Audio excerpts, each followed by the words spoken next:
The Ethics of Targeted Advertising, Minority Report Edition. Have you ever wondered why online pop-up ads are so creepy? Have you ever mentioned a cool new product to a friend only for it to show up later in your newsfeed? Targeted ads are here to stay whether you like it or not. But is targeting consumers based on their digital footprints ethical? Let's take a look at the sci-fi classic Minority Report to find out. Welcome to the year 2054, a world with Tom Cruise but without Scientology. A time when murder has been virtually eliminated. Meet John Anderton. He's the head of Precrime, a specialized police agency that arrests the perpetrators of future murders with the help of precogs. Who are precogs? Well, they're individuals who possess psychic abilities that allow them to predict crime. While precrime is a lofty ethical subject, many remember Minority Report for its brief hints at the future of advertising. Because everyone in this dystopian world wears immersive contact lenses that project augmented reality, they're all connected to a vast network of ads. Wherever you go in this world, the ads will follow. In the 16 years since Minority Report's release, this form of targeted advertising has become commonplace on platforms such as Google and Facebook. What's targeted advertising, you ask? Well, it's a serving of ads to users based on their prior internet behavior, interests, and demographic information. For example, on Facebook, users can be targeted by age, gender, location, interests, pages liked, and content watched. Facebook makes advertising so easy that with a few hours of training, nearly anyone can learn and utilize targeted advertising. Small businesses and large corporations can target the same person and interests. The only difference is in how much they spend. This open access allows anyone to become famous or for any business to become successful if they create a valuable product and market it correctly. Although there runs a huge risk here in that advertisers can target people based on stereotypical and discriminatory notions. Over 5,000 targeting options were removed in 2018 alone from Facebook. Among these removed were the ethnic affinity segments, which allowed those with interests in Native American or African American culture to be excluded from ads for housing and employment. Facebook's targeting options ran directly counter to the 1968 Civil Rights Act, which banned landlords from discriminating against tenants based on race, religion, or country of origin. Facebook and other tech companies need to be held to the same standard of laws and regulations as other good physical companies. Just because it's an intangible digital platform doesn't mean that it can have huge detriments on society.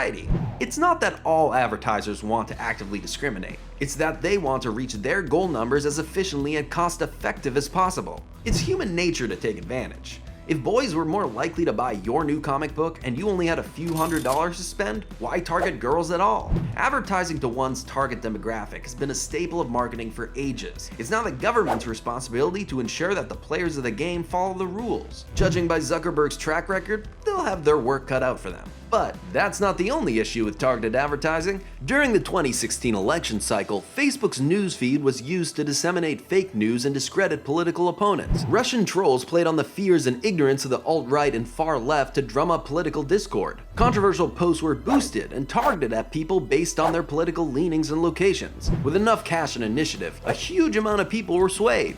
It doesn't help that Facebook's algorithm actively rewards sensational headlines and clickbait copy. People love to react, comment, and share on sensational, polarizing topics. Facebook did little to quell this massive injustice and is still suffering a major backlash. In Minority Report, Tom Cruise walks past an ad promoting the expansion of the precog program to other parts of the USA. It isn't until the final second of the ad that it's actually disclosed that the broadcast he was listening to was paid for by advocates of the pre-crime program. Many citizens of Minority Report's Washington, D.C. may have misconstrued that ad to be fact or editorial rather than a paid advertisement. There exists the equal possibility that ads arguing against pre-crime were running to other citizens of Washington, D.C. Targeted ads do not reach everyone, only those selected. When Tom Cruise receives another man's eye, he's essentially using someone else's browser and seeing their ads. Is the fact that our ads tailored to our personal interests creepy to you? Do you feel that your privacy is violated? Digital advertising is to an anonymous audience for the most part. Remarketing can be viewed as not invading your personal privacy, but rather just servicing ads to someone more likely to complete your goal. Unless you're using an email list for your marketing audience, people are merely cookies and numbers. Perhaps this is why it's so easy for people to willingly manipulate each other on the platform. The fact that there is no human interaction on the side of the ad buyer turns it into more of a video game rather than a vessel to communicate with millions. Users willingly sign their privacy away. At the end of the day, it should be Facebook and other tech giants' obligations to make sure that what is being signed away is clearly communicated. So, is targeted advertising ethical? We say yes. To limit targeted advertising would inhibit the power of individuals and small businesses to compete with large corporations. Digital ads are a low-cost and easily efficient way to enter the market and introduce your business to the general public. However, the power to potentially target and market to billions of people needs major checks and balances. Companies like Facebook need to be held accountable for the ads that run on their platforms.